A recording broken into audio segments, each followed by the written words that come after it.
Hi, my name is Andrew John Milne, as you just heard, and I'm an artist that works here in Winnipeg. And I do many different things. I make things, I take pictures of things, I sometimes perform things. One of the things I also do is I run a little pop-up gallery and street museum out of the back of a truck. But I have made something that I would like to show you. This is made out of paper, wood, and mirrors, is a hologram machine. It's part of 3 pieces that I made for a show that exhibited at Raw Gallery January of this year.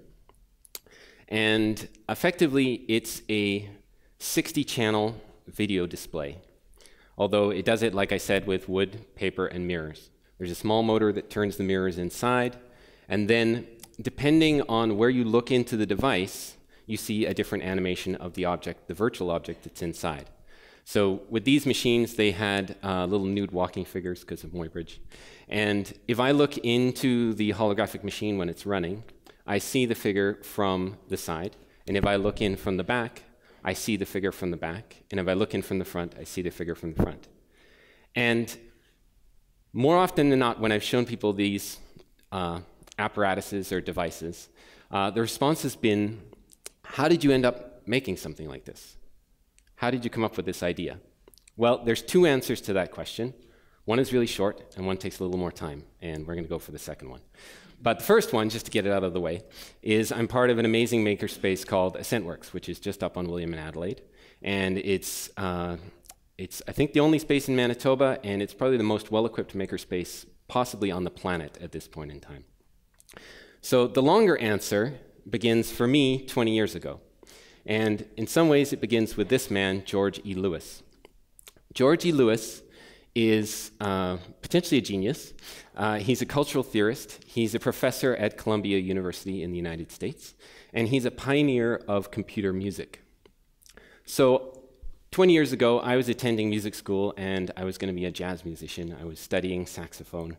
And I took a course in computer music, and I encountered George Lewis and listened to his music. And what he did is he created a computer program, an artificial intelligence engine that he called Voyager. And when he performed, it would be him with his trombone on stage and Voyager. And the 2 of them would collaboratively improvise together. The computer would improvise its own music, he would improvise his music. And I was very impressed with the structure of what he was doing. And so I took it upon myself. I said, well, for my work within this class, I'm going to make an artificial intelligence engine and make a virtual improviser. So in the process of doing that, I ended up doing a lot of thinking about thinking. And something very unexpected came out of that work. And that was, I found that I could not think about now. I couldn't think. And let's just define thinking. So in a holistic view, your brain is connected into your body and your nervous system. Your brain is everywhere in your body, so there's a sense in which breathing is thinking. But for the purposes of this talk, in the next 15 minutes, we're going to say thinking refers to abstract thought. So abstract reasoning, thinking about conceptual thoughts, one against another, trying to figure something new out. We're going to call that thinking. And I found I couldn't think about what was happening now. I could feel what was happening now, like I can feel the floor underneath my feet. I can feel kind of the lights on my head and maybe the hair on the back of my neck. But if I go to think about those things, what I found was that I wasn't thinking about what was happening now. I was thinking about what happened just a few seconds ago, and that information was becoming older the longer I thought about it. So we're going to skip forward 15 years. And this is me in Winnipeg. At the age of 31, I, for some reason, decided I was going to be a contemporary dancer. And I ended up walking away from a career in technology, mechanical and electronic design, to become a contemporary dancer. And I moved to Winnipeg because they have a school, a professional program of Winnipeg's contemporary dancers. And this sort of dialogue with thought and being in your body and being in your head sort of continued, because the instruction I would get when I was at the bar more often than not is stop thinking so much. And being in my body wasn't something that was innate to me at the age of 31 starting dancing. It takes a little while to figure it out. And And there really was this tension between learning how to be in my body, learning how to listen to what was happening in the moment, and thinking at the same time. So what I ended up doing was making a series of pieces that were a continuation of the work that I did in music. So they weren't artificial intelligence engines anymore, and I was using video cameras to renegotiate the body instead of sound effects processors. But in this piece, I'm controlling the video using a Wii remote. And what I'm able to do is sort of jump into the piece as a performer, have a physical impulse, and then follow that physical impulse while recording it on a video camera. And then I would step out of the piece and sort of become like a person in the audience. And I would look at the video on the screen, see it from the outside, be affected by it, and be like, that kind of didn't work, or I like that. And then I would get back into the piece, and then I would have a physical impulse again. And this piece was a ton of fun to do. I really enjoyed it. But I found that it was very difficult to be ready to perform as a physical performer and manage technology at the same time. Enter Norbert Wiener. So I was reading a biography about this guy, Norbert Wiener. He was sort of a mathematical wonderkind, and he worked during the First World War as a calculator. That was his job. He was a calculator. They didn't have devices that could do it, so they had people that did it. And that's where the term calculator comes from, is actually an occupation that people used to have. So he ended up, during the Second World War, he was working on the invention of the computer.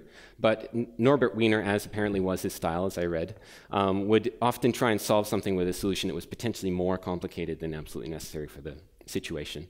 And so he was trying to make a computer, a device, that emulated the performance of the entire human mind. He was trying to make an electronic brain, which took the form of a neural network and an analog computing system, and he wasn't making a ton of progress. And one of his colleagues made the breakthrough that gave us the computers we know today, who I believe was John von Neumann. And he realized that the computer didn't need to be based on the entire human brain. It only needed to be based on the part of the human brain that was performing a mathematical calculation. This was profound information to me. A computer is a model of the brain performing a mathematical calculation. The rest of it, see you later. So I continued to make this work. This is a piece I did where I continued to work with Wii remotes. I was hacking them, pulling them apart, and this piece is a primitive kind of motion capture suit that I created. And so I was manipulating the video in three-dimensional space as well as sort of reconfiguring it. And then I continued on and then I sort of thought ahead. I was like, okay, I'm playing with this idea of cybernetics and integrating technology with my body. What's like the end game of that? Let's just skip to the end because this is really hard. And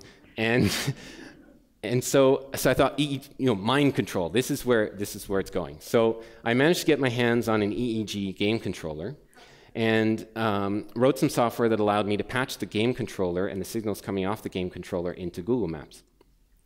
And I created this piece in which I recorded my father talking about his life story. And so he talks about growing up in Scotland during the war, and his professional life in England, and eventually migrating to Canada, which is incidentally how I ended up here. And the recording of him talking about his life story would play, and then I would use this neural interface to control Google Maps and essentially create a single-channel documentary, create the footage for the documentary about my father in real time from Google Maps. Now, I think this piece was reasonably effective or compelling. People thought it was interesting, good. But it was a nightmare to perform. Oh, my goodness. It was brutal. Like, I would have to reprogram the neural interface right before I did the performance, because my brain kind of state was, it's not something that's entirely consistent, as we probably all know. And the amount of technology that I had to have on the ground, and in each one of these pieces, I'm moving less and less. Like the stage is getting smaller and smaller to the point where this one, I'm basically sitting on a chair and all the resources are going upstairs to try and make this thing do what I want it to do. So around that time, I was also exposed to the ideas of this fellow, who you probably all recognize as a media theorist, Marshall McLuhan, but also a Winnipeg native. And he had an idea that I gravitated towards, which was this Narcissus trance. And he talks about the effect of technology, or technology having the capacity to basically entrance you upon your first exposure to it. And if you're not aware of this entrancement that can occur, then you become subject to, as he says, its assumptions, biases, and values. And the ideas that were used to create the technology become your own ideas. And this is not something you necessarily have a say in if you're under this sort of trance.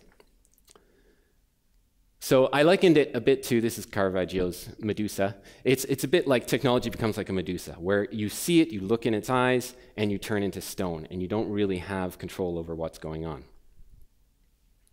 Oh, right. So the other problem I was finding with this technological work is that I was trying to be critical of this technology. I mean, it was kind of like the pieces were they were very difficult to perform, and I was trying to have this critique of like, okay, I can do these things, but look what it's doing to me, and look how hard this is. And I found that wasn't really coming out in the work the way that I really wanted, in the sense that people were engaging technology, where could it go, what does it mean? But also people were incredibly excited about, like, this is amazing, when can I get one of these, when can I plug it in? And I was like, this is not really what I'm after. So let's take a break. Where are we at? We've got a brain that can only think backwards in time, can only think about what's happened in the past. We've got technology that can kind of entrance us and prevent us from having sort of critical dialogue with what's going on. And where do we go from here? How do we move forward? So for me in my practice, this became a transition point. That problem became a transition point. And the thing I pinpoint is, as the catalyst for a transformation for me, was seeing a work by Ken Gregory, who is a Winnipeg artist also, internationally renowned. And he first presented this piece in Gallery 1C03 at the University of Winnipeg. And the piece is called Wind Coil Sound Flow. And it's a reconstruction of an Aeolian harp, but I'll just describe its basic mechanical functioning. And that is that there's a wooden disc, and it has a wire attached to the wooden disc at the center, and it's stretched over a long distance over this wooden frame that you can see. And there's a guitar pickup at the bottom, and the guitar pickup incites vibration into the wire, and the vibration travels up the wire, and it hits the wooden plate that's there, and sound comes out. And for me, it was the most incredible experience to stand in front of a piece of wood, a piece of plywood, and sound is coming out of it. Audio is coming out of a piece of wood. And there was something in this piece that presented technology in almost as if it was a relationship and an interaction of material, than it was this sort of highly complicated, obscuring kind of collage of other technologies. And it made it transparent, and somehow it being presented in a historical context, it became timeless, even though potentially it's talking about, you know, modern audio and those kinds of things. So for me, the work changed. Instead of putting myself on camera, I was putting myself in cameras. This is a camera that I made, and then I've since made subsequent other cameras. And what I found with this type of work is that people all of a sudden were able to engage. People were coming in, they were talking to me. If I take this camera out on the street, all kinds of people come up and talk to me, all ages. I've had construction workers like walk off site and be like, what is this? And I'm like, it's a camera. And they're like, really? Wow. And they get inside and they're like, well, this is like when I was a kid. And it's like this huge dude with steel toes. And I'm like, this is amazing. So I went on to build this machine, which was in sort of direct response to Ken's work, where I wanted to just build this massive wooden machine. And I was doing a performance in collaboration with who I consider to be Winnipeg's most underrated multidisciplinary artist, and that is Greg Hannock. Greg set up this piece where we were to do something along the theme of the uses and benefits of mechanical problems. And so I thought it'd be great to create a Turing machine. And so I created this wooden machine that in effect was a bit like a printing press. It had a wooden memory where I would paint the blocks on the memory as they came up, and then wind it forward onto the paper. And then once the paper was filled up with marks, I would get into the front of the machine. Let's see if I can go back here. I would get into the front of the machine, and then there were some high-powered LEDs that would cause the lights to light up the squares as they went by. And standing in front of the machine, you would see red, green, blue, red, green, blue, red, green, blue, until the paper got up to a speed of about 1,000 feet a minute, and then something in your brain would go click. And you would see yellow, magenta, orange, cyan, like all the secondaries, some of the tertiary colors. And we're just going to skip over this.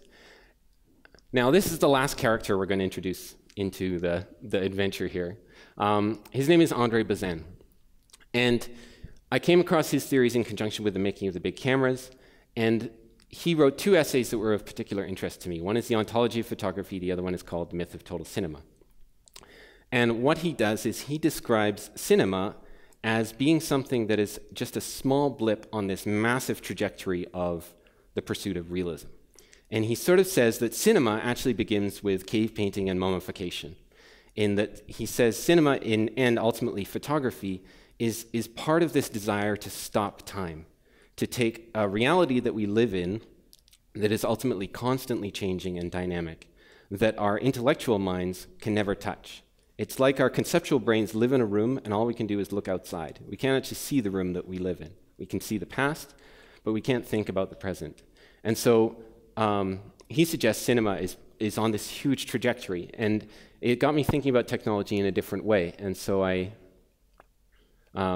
continued on the sense of trying to make new projectors and developing this idea of cinema being a technology that was constantly evolving. And so this is a shutterless projector that I made. And it was designed to be something that could be scaled up very large. And it functions by the film continually rotates, the lenses continually rotate, and yet they produce a static image on the wall. Something unexpected that came out of that is that it actually throws images in every direction. There's sort of like images on the wall and everywhere, and it triggered the idea that maybe you could make a device that threw out projections uniformly everywhere.